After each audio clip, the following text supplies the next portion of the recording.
Chers frères et sœurs, bonjour. Bon sabbat à chacun de vous.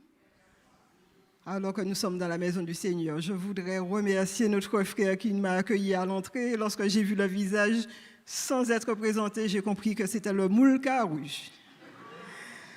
Ensuite, je suis contente d'avoir été accueillie par Hugues à l'entrée également. C'est vrai que ce n'est pas la première fois que j'arrive ici et je suis vraiment heureuse d'être avec vous ce matin. Je veux saluer un laïc chevronné au fond, frère Griffith. Que l'Éternel te fortifie. Alors, c'est vrai qu'aujourd'hui, c'est une journée spéciale, mais vous savez, les laïcs ont l'habitude, dans leur église, d'être au service. Et c'est vraiment une joie pour moi d'être ici et d'ouvrir la parole de l'Éternel avec vous, chers frères et sœurs. Lorsque je suis arrivée, j'arrive avec un message pour la jeunesse. Parce que pendant les semaines et jours qui précédaient, je demande à Dieu de m'inspirer. Et je vois tout ce qu'il me propose, un message pour la jeunesse. Et j'arrive, me cacher chez eux. Et je vois une à la caméra, je dis, elle est occupée. Je dis, mais Seigneur, qu'est-ce que je vais faire? Alors je dis à mon mari, mais il me dit, l'Éternel serait venu pour sauver un seul pécheur. Je lui dis, ouais, mais bon, tu parles à qui? Et puis tu parles à quelqu'un qui est occupé. Alors je dis, Seigneur, qu'est-ce que je fais ce matin? Et nous savons tous que l'Éternel a toujours une solution, pas vrai? Et alors que la température est redescendue, il est en train de me remettre en mémoire ce qui s'est passé. Pendant tous ces derniers jours, alors que je prépare, que je revois le message, je dis tous les jours, Seigneur, tu ne m'as pas encore donné l'introduction. J'ai tout le fil du message, mais je n'ai toujours pas l'introduction. Hier soir encore, je dis, mais Seigneur, c'est demain que j'arrive au top, je n'ai toujours pas l'introduction. Je comprends maintenant pourquoi je n'avais pas encore l'introduction. Parce que ce message-là, c'était pour certainement d'autres jeunes. Et il m'a déjà inspiré autre chose ce matin, que son nom soit loué et béni. L'Éternel a toujours à manger dans sa maison, pas vrai? Toujours. Nous ne pouvons jamais mort faim toutes les fois où nous sommes en présence de notre Seigneur. Amen. Et je suis contente de parler ce matin à nos sœurs. Amen. On dirait que vous n'êtes pas contents, c'est ça. Ah bon.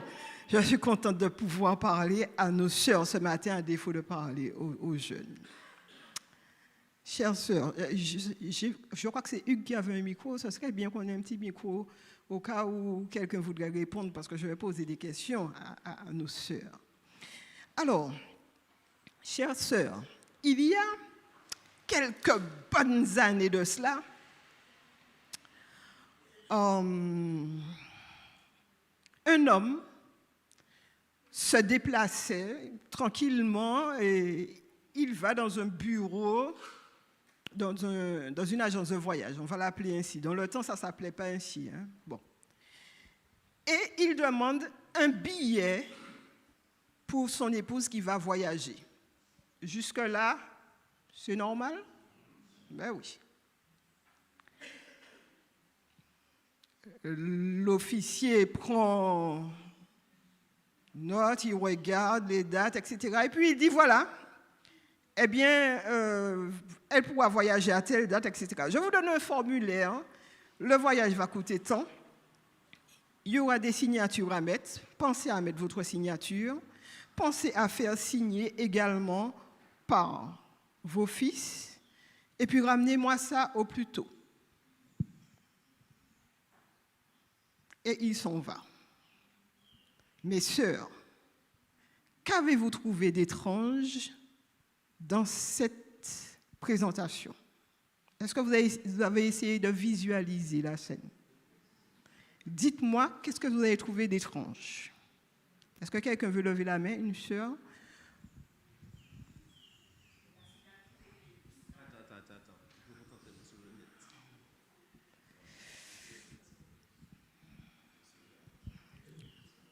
Oui, j'ai entendu qu'on a dit que vous allez faire signer par vos fils. OK. Et il était parlé que du mari et de la femme, le mari qui est venu prendre le billet pour sa femme, mais j'entends signé par vos fils. Alors là, je ne comprends pas. Tu ne comprends pas? Il y a quelqu'un d'autre qui voudrait parler? C'est tout? Alors, les frères, si vous voulez dire quelque chose, profitez. Hein? Non? Les frères ne disent mot? On laisse les sœurs parler? OK. Pourquoi est-ce que c'est le mari qui va chercher le billet pour son épouse? Tu trouves ça étranger également? Mais si. OK. Bien. Alors, que je vous dise, et là peut-être qu'il faudra faire sortir déjà les éventails, ou bien une feuille de papier que vous allez plier en quatre pour vous éventer, parce que lorsqu'on entend ça, il y a des femmes qui ont brusquement une bonne bouffée de chaleur, même si elles n'ont pas l'âge de la ménopause. Ça s'est passé, mes sœurs. Au temps de Napoléon, c'était chose courante. Manzaka, ouais, c'est ça que la ouvert. C'est pas vrai. On demandait aux garçons de signer des papiers pour leur maman. C'est impensable aujourd'hui que ça se réalise. Les femmes qui sont ici se disent, ça ne peut pas fait. Ben, ouais, ça se faisait. Et beaucoup de choses étranges encore se faisaient. Vous savez, au fil des temps, au fil des années, il y a quelque chose qui s'est fait sur cette planète. Il y a des événements de maltraitance qui se sont réalisés et qui paraissaient normaux pour beaucoup de personnes. Après ces événements, vous savez, une femme avait besoin de la vie de son mari pour aller travailler. Notre temps de parler dit ça. Vous trouvez ça juste et normal, mes sœurs? Une femme avait besoin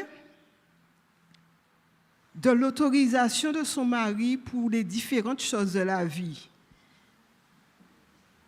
Aujourd'hui, on va me dire quelquefois on a besoin, mais je vous dis, c'était pratiquement systématique.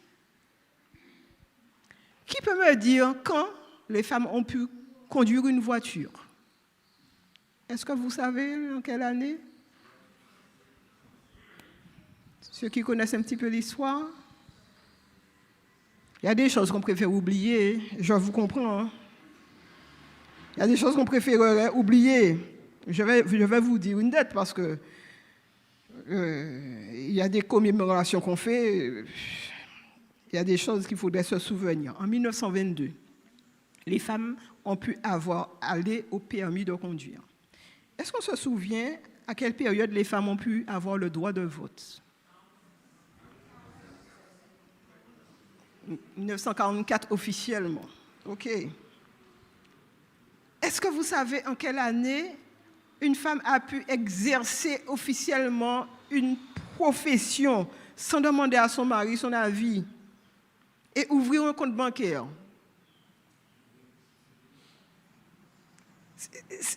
On a un blocage là, mes sœurs. Nous ne pouvons pas retenir ces dates-là, ce n'est pas possible. Eh bien, en 1965,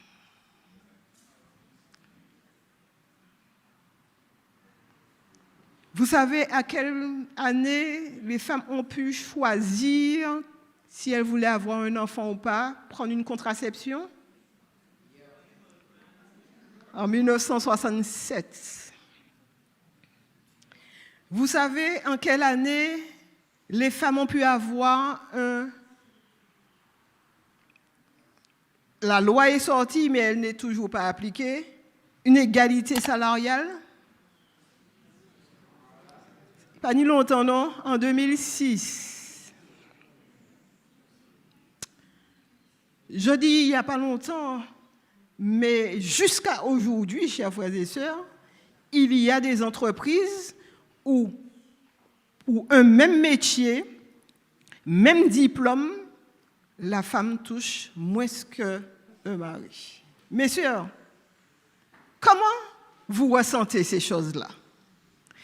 Lorsque vous entendez ça, parce que je sais qu'il y a eu un travail qui a été fait pour continuer à vivre, d'oublier toutes ces choses-là. Mais maintenant qu'on cite les dates, qu'est-ce que vous ressentez lorsque vous entendez cela? Est-ce que une femme voudrait lever la main et dire ce qu'elle ressent en entendant ces choses? Ça vous laisse froide? Il y a un frère qui voudrait dire. Vas-y, mon frère. Moi, je trouve ça pas juste. Amen. Et je suis contente que ce soit un homme qui le dise. S'il produit la même quantité que l'homme, pour moi, il doit avoir le même salaire. Amen. Où c'est Ishmondi alors? Quelqu'un d'autre? Il y a un frère qui voudrait parler là. Il est devant, Hugues, là.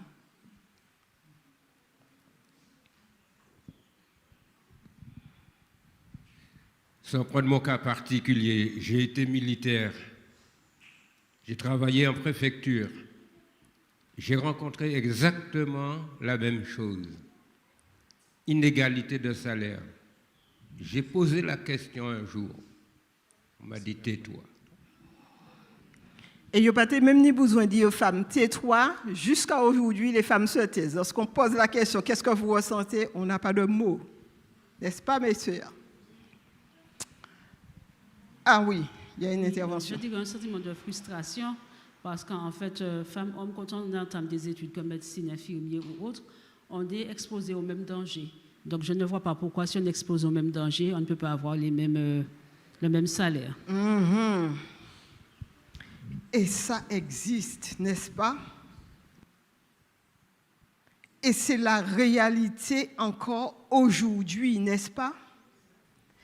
Cette injustice-là a duré des siècles et ça a commencé depuis le Jardin d'Éden, lorsque notre sœur Ève s'est sentie assez intelligente pour contrecarrer ce que Dieu avait dit.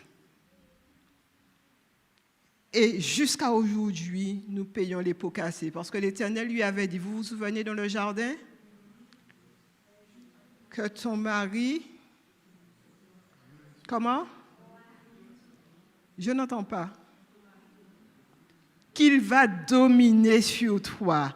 Je voudrais vous dire, mes sœurs, que lorsque Dieu, à la création, avait créé l'homme et la femme, ils étaient égaux. Amen. Je pense que vous n'avez pas bien entendu. Que lorsque Dieu avait créé l'homme et la femme à la création, ils étaient égaux. Lorsque Dieu les a formés, il leur a dit maintenant, dominez sur la terre, n'est-ce pas? Il leur a dit, vous êtes maintenant une seule chair. Revoyez les textes, Genèse 1 et 2. Vous êtes maintenant une seule chair, dominez la terre. C'est vrai que les choses ont bien changé. Personnellement, si chez moi je vois un ravet, Manzadou bout en la chaise. Et Samuel qui connaît l'affaire, lorsqu'il a entendu ces bruits bizarres, il va venir parce que, mes frères, j'ai peur de la bête. Je sais très bien qu'elle ne va pas me manger. Mais je suis répugné, dégoûté devant la bête. Et je ne peux pas m'imaginer, même l'écrasant. Alors, si je suis seul, il faut que je me fasse manière. Je vais casser un balai s'il le faut sur elle. La pauvre bête est en purée, mais le balai peut-être cassé parce que j'ai une peur bleue de la bête. Mais vous savez, hein, les hommes aussi ont peur des choses. Hein. Ah, je connais un frère, hyper anti-vert. Hyper anti-vert. Les petits asticots là. Donc, ce n'est pas un problème, mes sœurs, si vous avez peur des hannetons. Ce n'est pas un problème. L'Éternel nous avait dit cependant de dominer. Ça veut dire qu'il avait donné cette capacité à l'homme et à la femme. Et lorsqu'il a dit, vous êtes une seule chair, il n'était pas question de dissocier quoi que ce soit. Mais avec le temps, le diable qui est arrivé dans le jardin et qui avait jeté le dévolu sur Ève, qui avait réussi à nous faire pécher, il a décidé de détruire la femme parce qu'il a vu comment Dieu comptait sur elle. Il a vu le potentiel qu'elle avait. Et comme il savait dès le départ qu'elle avait cette faiblesse, il a dit, Dieu est venu pour te racheter, pour te relever, à telle enseigne qu'il a même pris comme symbole la femme lorsqu'il parle de son église à la fin des temps. Non, je vais te malmener. Et au fil des siècles, nous avons vu l'injustice qu'a subi la femme. Et je suis tellement contente d'entendre des hommes reconnaître cela. Parce qu'ils se disent, non, le Dieu que je sers ne peut pas approuver cela.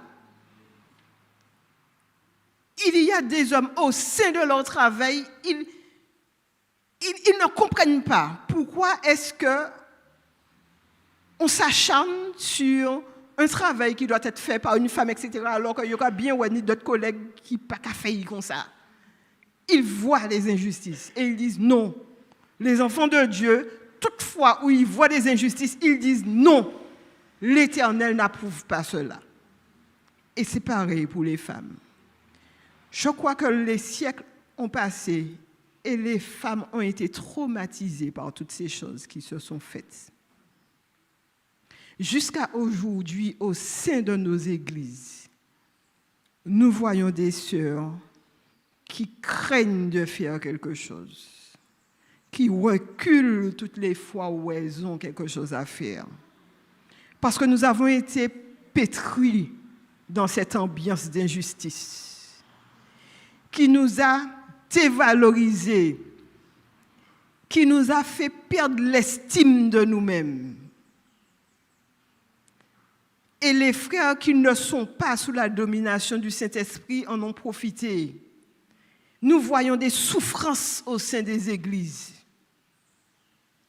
Nous voyons des sœurs qui arrivent dans la communauté et qui ne peuvent même pas parler de leur famille, à force qu'elles sentent qu'elles doivent se taire par rapport à la domination de leur mari.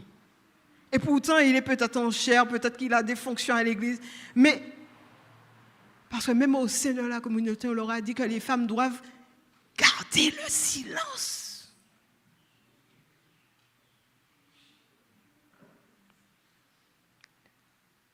Mes frères et sœurs, l'Éternel du haut des cieux regarde.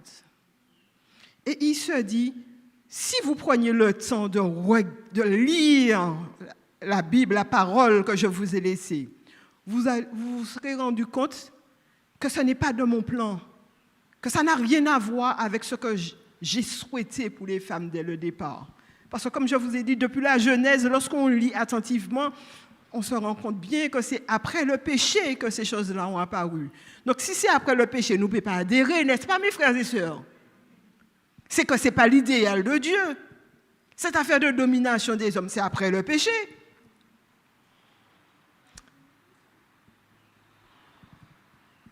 L'Éternel nous a donné des exemples dans la Bible de ce qu'il souhaite pour les femmes. Lorsque nous regardons dans l'Ancien Testament, il a eu l'occasion, pendant le règne de Josias, de susciter une femme comme porte-parole. Elle s'appelait Hulda. Vous vous souvenez, mes sœurs? Vous savez ce qu'est un porte-parole? Est-ce que quelqu'un peut me dire, un porte-parole, c'est quoi? Ici, dans ce que nous connaissons. Qu'est-ce qui vous vient en mémoire lorsqu'on vous dit porte-parole? Il va apporter une parole. Comment? Porte-parole égale apporter une parole. Ça veut dire, je vais prononcer le message qu'on m'a donné pour celui qui est devant moi. OK. Une autre réaction? Un représentant? Une autre réaction? Une ambassadrice. Attends, on t'apporte un micro.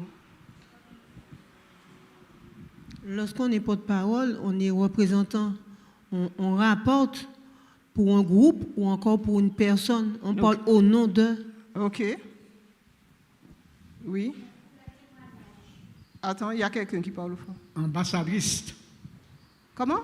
Ambassadrice. Ambassadrice, ok? Je disais, pour le témoignage, on doit rendre un témoignage de la personne. Ok. Oui, voilà. Il y a une image qui me vient lorsqu'on me parle de porte-parole. Si on doit rester ici aujourd'hui sur ce que nous vivons, lorsqu'on parle du gouvernement, il y a un porte-parole du gouvernement, pas vrai? Cette personne est désignée pour dire tout ce qui se passe, toutes les décisions qui ont été prises. Et cette personne-là doit refléter fidèlement l'idée du groupe. Si la personne fait un écart, la personne est limogée. Je ne sais pas si vous avez dans l'histoire entendu en France de porte-parole qui n'ont pas été fidèles à ce qui s'est passé, la personne est limogée tout de suite. D'ailleurs, si le Premier ministre tombe, le porte-parole aussi tombe. Donc, chers frères et sœurs, c'est un travail très sérieux. C'est une fonction bien précise. Et l'Éternel a choisi une femme comme porte-parole, une prophétesse. Alors qu'aujourd'hui, on demande aux femmes de se taire, voilà que Dieu, dans l'Ancien Testament, avait déjà choisi une femme pour parler en son nom. Les choses n'allaient pas bien en Israël. Ah, c'était la débandade. Le roi Josias venait de prendre son poste, il était tout jeune, mais il se rendait bien compte que ça n'allait pas. Il a connu un peu l'histoire, il a vu comment son grand-père, son père ont fait des choses qui déplaisaient à Dieu et il s'est dit non, je ne peux pas continuer dans ce sens. Et son secrétaire était allé un jour, il visitait, il nettoyait, il rangeait avec d'autres personnes dans le temple et ils ont découvert le livre de la loi.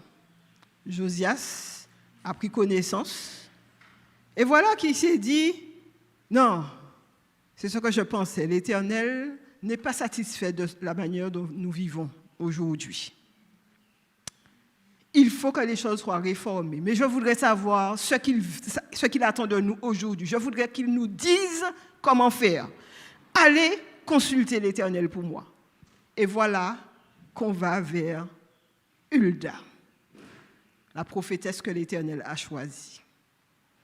Hulda n'a pas été impressionnée. Qui vous envoie? Le roi. Elle n'a pas eu peur, disant, oh, le roi, etc. Oh.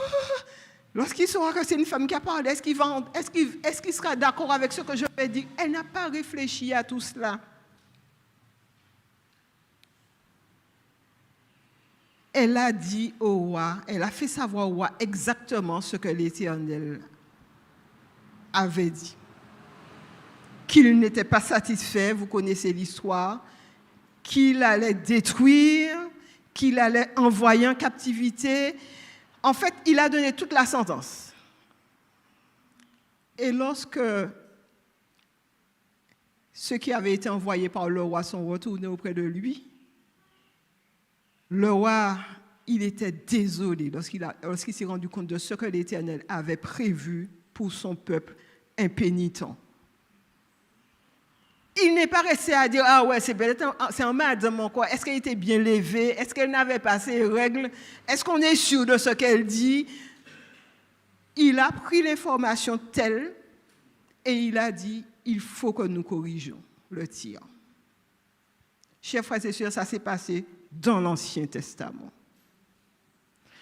Aujourd'hui, nous rendons compte que dans nos rangs, il y a encore des inégalités. Nous avons de nos sœurs qui sont peureuses lorsqu'il s'agit d'œuvrer à l'Église par rapport au regard, par rapport à ce que les gens disent, par rapport à ce que les frères pensent. Mes sœurs, autant c'est une réalité que nous avons vécue, cette injustice dans notre chair et que nous la vivons encore aujourd'hui, autant nous devons être au clair. Lorsque l'Éternel appelle au service, il appelle également les sœurs au service. Amen. Nous allons lire. Je voudrais vous inviter à lire avec moi dans Galates 3, verset 28. Est-ce que quelqu'un peut lire?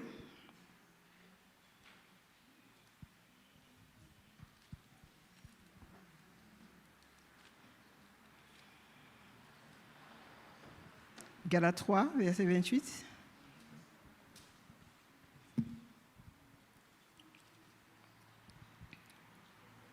Alors, Il n'y a plus ni juif, ni grec. Il n'y a plus ni esclave, ni libre. Il n'y a plus ni homme, ni femme, car tous, vous êtes un en Jésus-Christ. Amen. Chères sœurs, j'aimerais que vous notiez ce verset dans quelque part, sur votre smartphone, où vous voulez. Ce verset nous garantit encore, à travers tout, je vous ai parlé de l'histoire d'Hulda, mais il y a encore beaucoup d'autres textes de la Bible qui nous montrent comment Dieu n'avait aucun problème avec le service des femmes. Notez ce verset. Parce que si aujourd'hui, nous sommes d'accord qu'il ne devrait pas exister d'esclaves dans nos rangs, n'est-ce pas? N'est-ce pas? Si vous savez qu'il y a un esclave, est-ce que vous êtes allé puis vous allez lui mettre des charges aussi? Ah ouais, tu es l'esclave de l'église. Alors apporte mon sac. Au fait, reviens me chercher. Vous allez dire, mais non, Dieu a dit qu'il n'y a pas d'esclaves parmi nous. Donc lorsqu'il s'agit du service au sein de l'église, il n'y a pas de sexe, mes chers frères et sœurs. Amen. C'est tout ça qui peut faire ce travail-là qui a fait. Amen. Si nous sommes dans le champ et que nous rencontrons quelqu'un, nous lui donnons une priorité, y a-t-il un problème à ce que si la personne vous pose une question, mes sœurs, que vous lui répondiez? Y a-t-il un problème si elle vous dit, est-ce que tu peux approfondir le texte avec moi, etc., me faire une étude biblique sur ce texte? Y a-t-il un problème? Non. Et en quoi ça dérangerait un frère, Hugues, en quoi ça te dérangerait de voir qu'une sœur va faire une étude biblique avec quelqu'un? Ça ne peut pas me déranger, c'est tout à fait normal. Dieu appelle qui il doit. Mes frères et sœurs, il n'y a pas de sexe lorsque nous travaillons avec l'Éternel. De la même manière qu'il n'y a pas d'esclaves, il n'y a pas de sexe. Si la sœur peut faire, qui t'y fait, amen. Si c'est frère qui ça fait, qui t'y fait, amen. Il y a une race de sœurs qui se soulève également et qui estime, ah oui, etc., droit de la femme. On n'a pas besoin de ça dans la maison du Seigneur, amen. L'Éternel nous a déjà donné tous les droits dont nous avons besoin.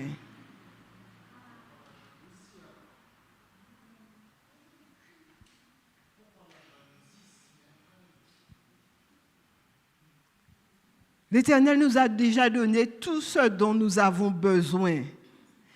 Alors, lorsque j'entends parler qu'il fallait que les femmes demandent l'autorisation, il y a quelques années de cela, alors Marie, vous travaillez, moi je suis choquée par cela, parce que lorsque je lis dans Ecclésiaste, la femme vertueuse, mes frères et sœurs, est-ce que je prends sans lit ça?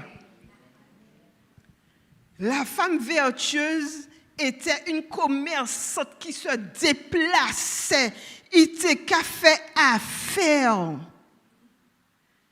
La Bible déclare qu'elle était une femme vertueuse.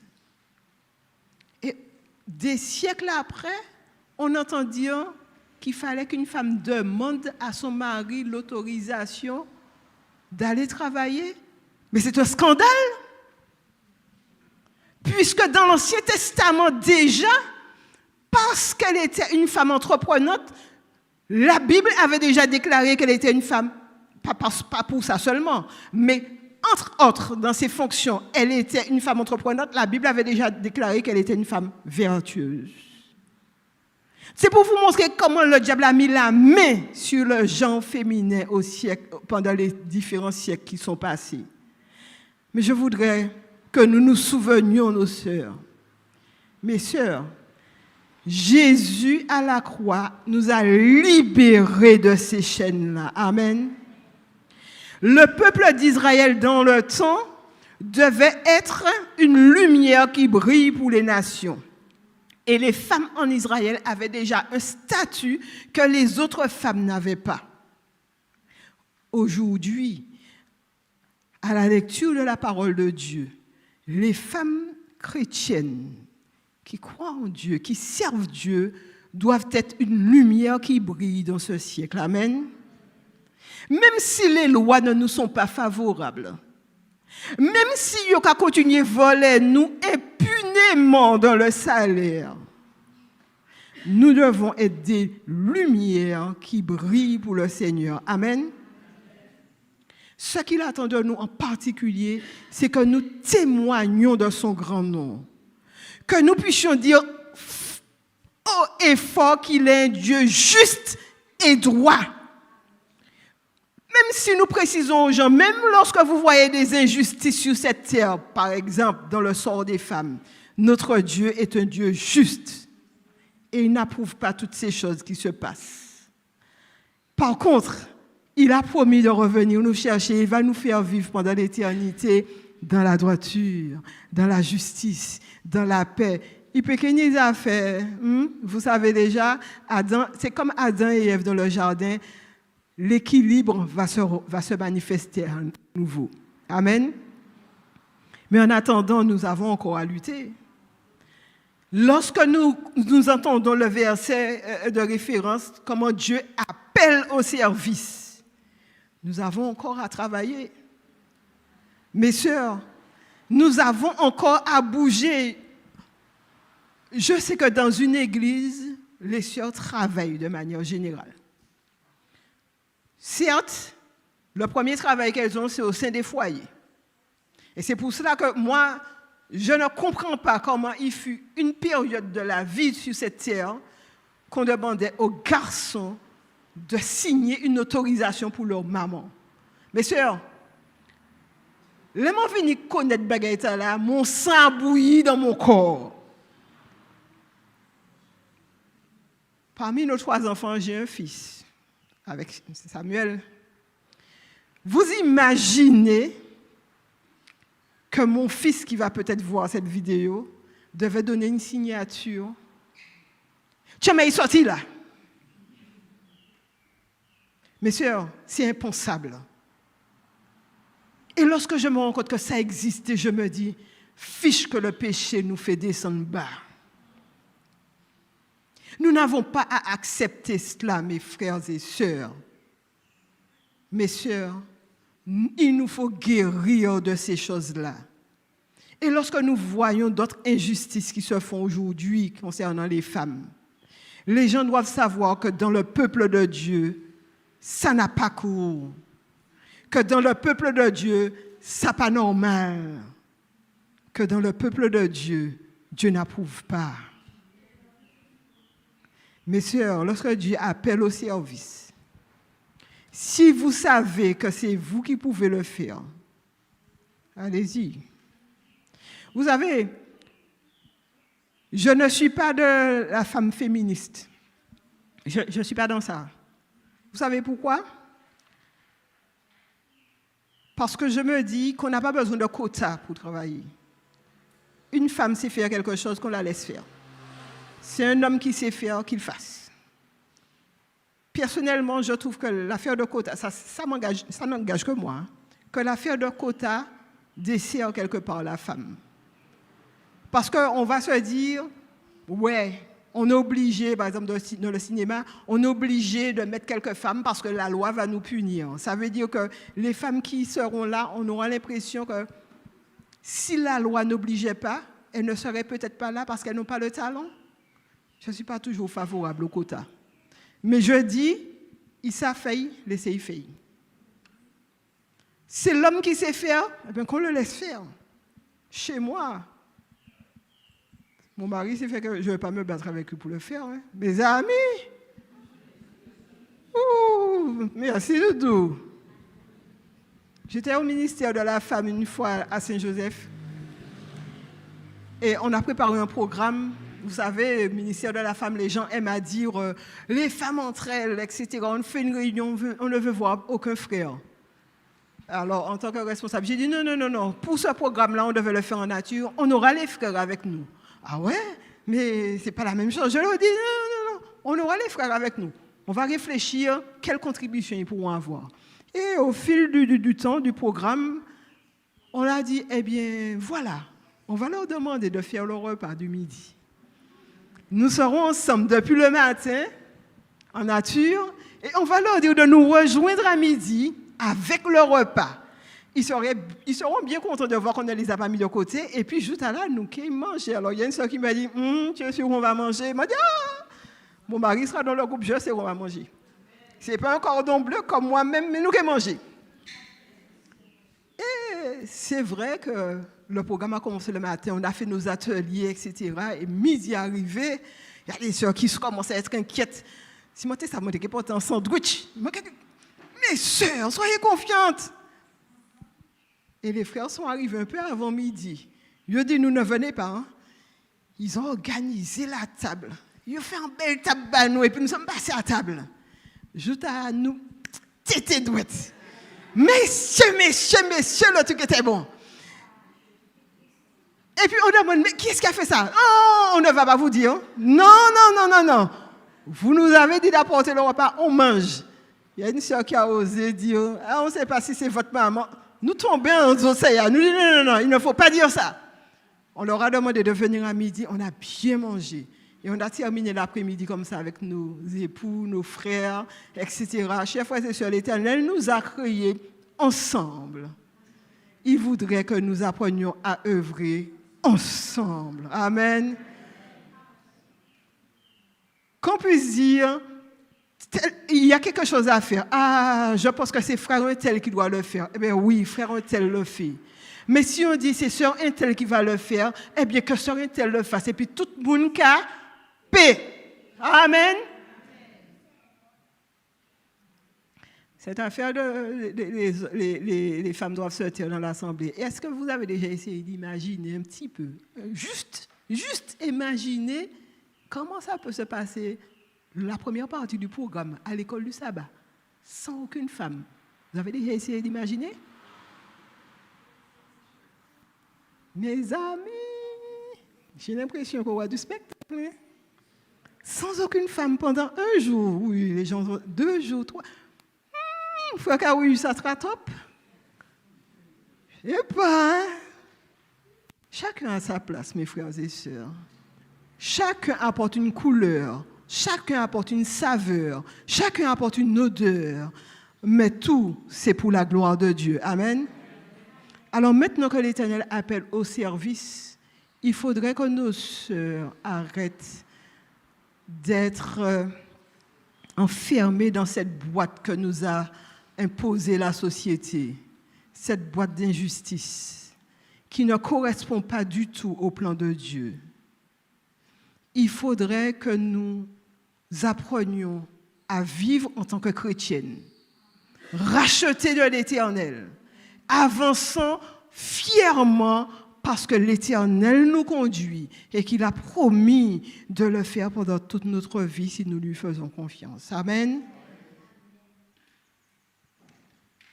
J'aimerais savoir combien de sœurs sont consacrées au diaconat ici. Combien? Tu peux me dire? Combien? Tu ne sais pas combien? Frère, tu sais combien de femmes sont consacrées au diaconat? Une douzaine? Une douzaine. Gloire à Dieu. Amen. Non? Je n'ai pas entendu. Une douzaine de sœurs consacrées au diaconat. Amen. Vous savez ce que c'est, la consécration? Ça veut dire qu'on s'envole avec Dieu. On accepte qu'il nous mette à part. Et moi, je dis, Amen. Gloire à Dieu pour cela. Est-ce que tu peux nous dire combien de sœurs sont consacrées à l'anciennat? Il n'y en a pas. Il y a un petit travail à faire. Hein? Combien de sœurs travaillent à l'anciennat? Une. On peut réfléchir, hein? Pourquoi? Durant longtemps, on a dit que l'anciennat, c'était une affaire des frères. Moi, j'avoue que lorsque je suis arrivée à l'anciennat, j'étais celle tissée là. Je regardais ces frères pliagés qui, moi, sont nombreux. Je me dis, où est-ce que je vais là? Je suis tombée dans la gueule du loup. Seigneur éternel, aie pitié de moi. Et puis, j'ai commencé à respirer. Seigneur, moi, pas mal de venir ici. Seigneur, c'est toi qui m'as dit d'aller. Et comme depuis toute petite, depuis que j'ai l'âge de 12 ans, j'ai été baptisée. Toutes les fois où tu m'appelles, je vais. J'ai dit oui, mais Seigneur, je ne veux pas être mangée toute crue. Et puis, les jours ont passé, tout doucement. Les frères se sont avancés. Ils m'ont fait une petite place. On a collaboré. Et puis, jusqu'à aujourd'hui. Amen. Gloire à Dieu. Ce n'est pas si compliqué, mes sœurs. Si l'Éternel vous demande d'aller travailler par là, ne dites pas « Ah, non. Ouh, mon gars, qui m'a dit ces frères là. Allez accompagner la sœur qui est seule là déjà. Si vous êtes appelés, allez-y. Et si on demande la consécration, mes sœurs, il y a celles qui sont venues me dire « N'accepte pas, non. Vous qui fait au péché, la Bible, quand on voit écrit ça dans la Bible, n'accepte pas. » Je me suis dit, mais c'est quoi cette affaire-là? Et lorsque je priais, je dis, mais mon Dieu, tu ne peux pas me demander quelque chose et puis... mais, ça a été une lutte. Mes sœurs, si l'Éternel vous appelle au service, c'est à lui que vous devez faire confiance. D'accord? Vous vous mettez à genoux et puis vous dites, Seigneur, je travaille dans ton église depuis combien de temps? Maintenant, on me demande de me consacrer au diaconat. Seigneur, est-ce que tu veux? Seigneur, qu'est-ce que je dois faire? À genoux, qu'on s'appelait Réba l'Éternel. Tout le temps, il parle bas votre réponse là. Et le jour qui vous a dit, vas-y, allez de l'avant. Quel que soit ça, mon envie, ni dit autres là, allez de l'avant. Amen. Pour la gloire de Dieu. Et si c'est à l'ancien qui vous a appelé, allez de l'avant pour la gloire de Dieu. Parce que lorsqu'il va revenir, il ne va pas dire, tu avais demandé, frère Etiel t'avais donné l'autorisation d'aller faire ci et d'aller faire ça. Non. Il va dire, j'ai appelé à mon service, tu as répondu. Et je te récompense pour cela. Amen. Mes sœurs, alors que nous allons terminer ce programme, je voudrais que nous puissions prendre un petit moment dans notre tête pour nous dire à quel point, mes sœurs, à quel point suis-je engagée avec Christ? Est-ce qu'il n'y a pas quelque chose qui me gêne encore dans mon service pour l'Éternel? Est-ce qu'il n'y a pas encore une ombre que le diable a jetée depuis tant de siècles et qui m'empêche encore d'avancer? Est-ce que tout ce que j'entends m'affecte au point où j'oublie tous les préceptes de la Bible parce que la peur m'envahit toutes les fois où je dois travailler pour Christ? Mes sœurs, nous devons faire le point avec l'Éternel concernant le service. Nous devons nous demander tous les jours, est-ce que je sers mon maître et mon Seigneur comme je devrais le faire? Ou bien est-ce que je suis encore enchaîné dans les choses de ce monde? Parce que c'est dans ce monde que ces choses-là existent, ces injustices-là. Comme je vous dis, si ça apparaît dans l'Église de Dieu, c'est parce que nous nous égarons très souvent. C'est parce que ces injustices-là arrivent ici. Mais ça n'a jamais été le plan de Dieu. Et la Bible est là pour nous rappeler que ça n'a jamais été le plan de Dieu.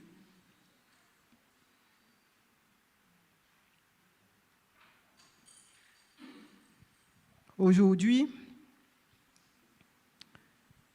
nous avons tendance à voir les sœurs qui se démènent au sein de leur foyer, mais pleinement, 24 heures sur 24. À la fin de la journée, elles n'ont peut-être même pas la force de s'occuper d'elles-mêmes, elles vont dormir, surtout lorsque les enfants sont petits. Pour cela, tout le monde va trouver cela normal, n'est-ce pas? Et nous aussi, mes sœurs, pas vrai?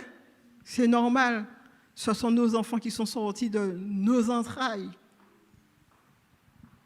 Même notre mari ne va pas trouver ça extraordinaire du fait de voir que sa femme s'est donnée autant pendant la journée. Les enfants ont grandi. Nous sommes encore en contact avec eux pour continuer à les conseiller, à leur dire, fais confiance à Dieu, etc. Tout le monde va trouver cela normal. Et pour le service au sein de l'Église, mes sœurs, nous devons trouver tout aussi normal de nous impliquer totalement. Amen. Lorsqu'on parle de service, ça ne se passe pas toujours au sein de la communauté, dans le temple. Il y a beaucoup de services qui se passent à l'extérieur. Nous avons des voisins, n'est-ce pas? Nous sommes au combat dans notre voisinage. Amen. Lorsque les voisins regardent, ils doivent voir qu'il y a une femme dans cette maison-là. Ils doivent voir que cette femme-là est épanouie, que c'est une femme équilibrée, que ce n'est pas une femme qui marche la tête baissée et son mari derrière son dos avec un bâton. Quelle joie ça a été pour moi un jour, alors que j'apportais une priorité. Et puis, d'entendre une voisine me dire « Ah, je suis tellement contente de voir votre petite famille. Vous êtes un exemple pour nous dans le quartier. Vous êtes belle, vous êtes calés au top, quel que soit côté, vous êtes bien. » Ah, je dis gloire à Dieu.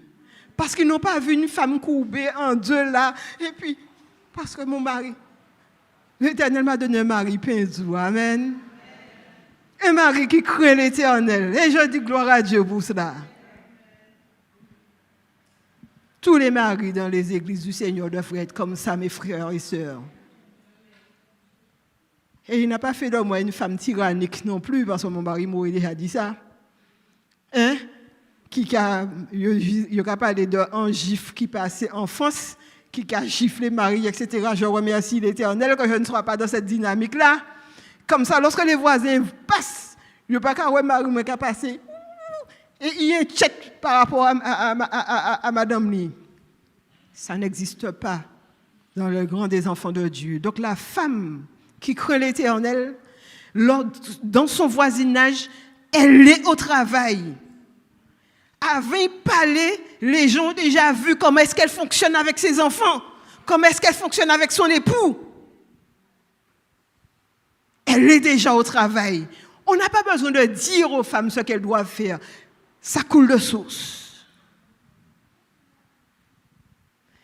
Dans l'éducation des enfants, ça se voit. Même si c'est mal apprend chimé que yo pas télé, vous entendez qu'elles parlent. Elles disent, malgré tout ça, m'a dit Chamel, regardez ça Chamel a fait. Ça c'est la femme qui craint l'Éternel. Amen. Jusqu'au bout, elle est au service.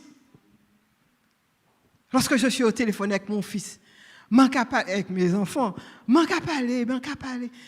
À un moment donné, je lui dis, tu sais, tu vas dire que je parle trop dans ta tête.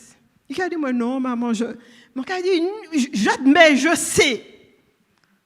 Mais si je parle autant dans ta tête, c'est parce que je ne veux pas que tu aies de problèmes graves dans ta vie. Moi qui ai connu la vie un peu plus que toi, je sais les dangers qu'il y a. Je veux te mettre en garde. Maman, je sais, je comprends. Mais m'obligez pas à aller, je suis au travail. Amen. La femme qui craint l'Éternel, elle sait ce qu'elle doit faire depuis que l'enfant a commencé à grandir dans son ventre jusqu'à ce que... Donc, lorsqu'elle arrive à l'église et qu'elle a dit « J'aime nettoyer », et qu'elle nettoie top l'Éternel là, parce qu'il aime faire, et qu'elle fait pleinement. Là, qu'elle dit « J'aime enseigner ». Elle a l'habitude d'enseigner à ses enfants depuis tout petit, mes frères et sœurs. Elle va enseigner dans la classe de l'école du sabbat, elle va enseigner dans la classe JIAC, partout où on va la placer. Amen. Elle va enseigner à l'ancienne. Nous avons l'impression qu'elle ne veut pas parler d'enseignement. C'est seulement lorsque la personne prêche. Ce n'est pas vrai. Les sœurs, depuis que leurs enfants sont tout petits, ils ont qu'à enseigner, n'est-ce pas? Les sœurs, ça n'est pas vrai? Nous obligés à apprendre ces histoires à la Bible là, puisqu'il faut que nous racontions. Amen. Qui ne pas connaître ces histoires, ces chambres là, tout petit, parce qu'on a besoin de donner à nos enfants des références. C'est pour ça qu'aujourd'hui, lorsque je vois des jeunes mamans qui sont un petit peu folles, etc., ça n'existe pas au gros monde. Et qui ne prennent pas le temps d'enseigner leurs enfants. Je me dis, mais qu'est-ce qui se passe là? La femme qui craint l'Éternel ne fait pas ça. Et se met au diapason, même si on lasse. Tu demandes à Dieu la force de pouvoir raconter, de donner des références aux enfants, de lui donner des conseils. Donc, lorsque le service est arrivé à l'église, ce n'est pas un problème pour toi. À partir du moment que tu as dit oui, c'est que tu sais que l'Éternel va t'accompagner. Tu avances. Mes frères, on nous a arrêté PBACCA. Laissez les soeurs faire leur bout de chemin. Si elles ont dit oui, elles vont faire le travail. Ce n'est pas la peine, notre Père l'Éternel les accompagne. Amen. Si l'Éternel les a appelés à l'ancienne, n'a pas peur qu'ils parlent. L'Éternel va les aider à parler. Amen. Les gens disent toujours que les femmes parlent trop. Et pourtant, il y a des endroits où il y a dit yopé.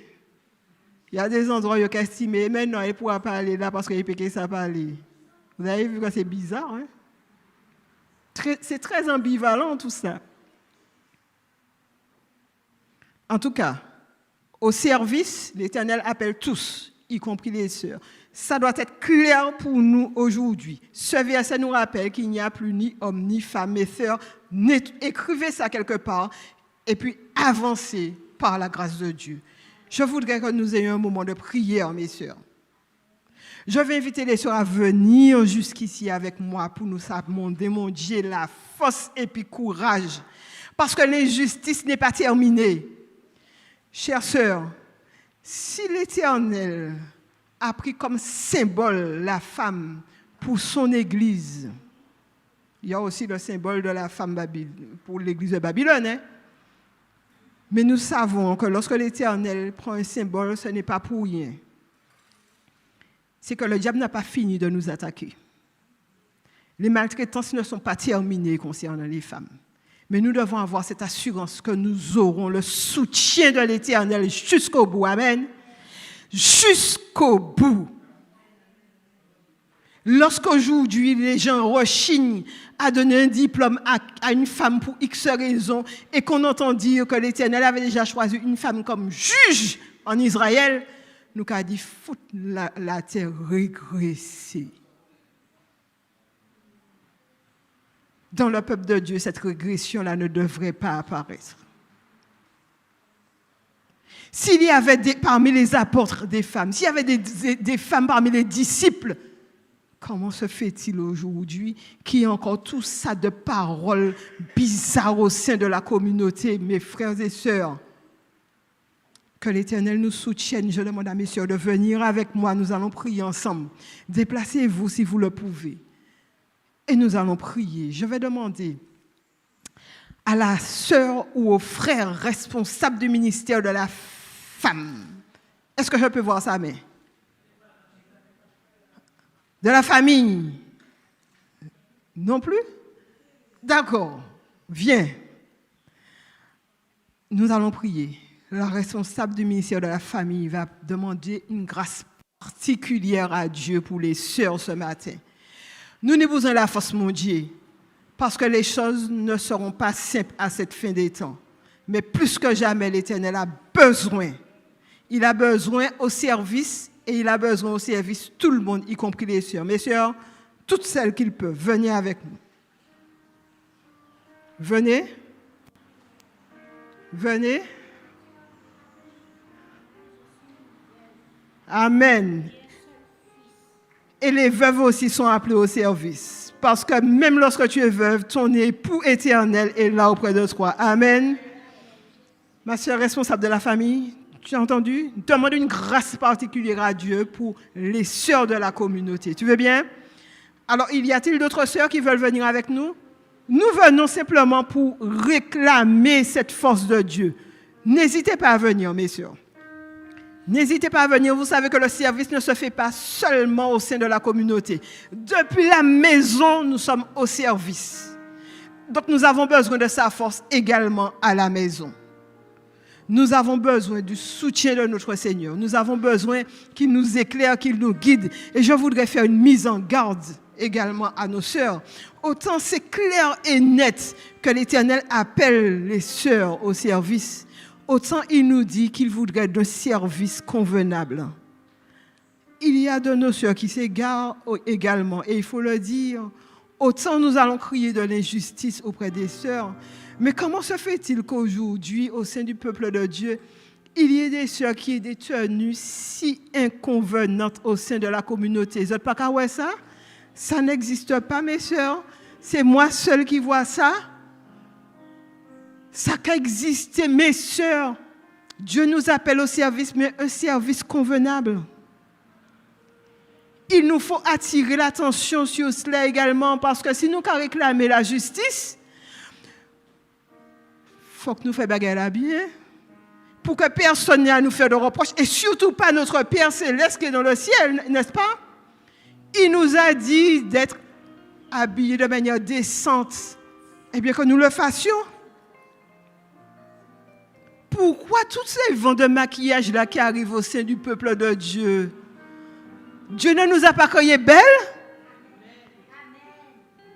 Ou est-ce que nous avons pris ces affaires de peinture que nous plaçons sur notre corps à tire-larigot? Lorsque nous regardons dans l'Ancien Testament, vous savez, l'Éternel associait le phare. Nous pensons que nous inventons quelque chose. Le phare à paupières, l'Éternel associait cela. Vous savez à quoi? Vous savez à quoi? À la prostitution. Relisez Isaïe. Pourquoi les femmes de l'Éternel vont vers cette affaire-là? Nous devons faire un trait de toutes ces choses-là et dire que nous servons l'Éternel, mais vraiment en esprit et en vérité. Amen. Et nous avons besoin de son aide également pour cela. Nous avons besoin qu'il nous accompagne. Donc, pour celles qui le peuvent, nous allons nous mettre à genoux. Celles qui ne le peuvent pas, ce n'est pas un problème, rester debout. Et nous allons prier avec notre sœur pour demander à Dieu cette grâce particulière.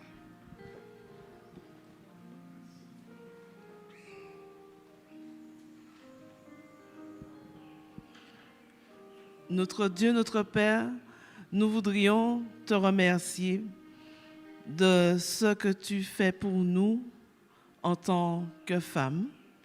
Et nous te remercions, Seigneur, parce que tu nous permets d'ouvrir les yeux sur ce que tu voudrais pour nous.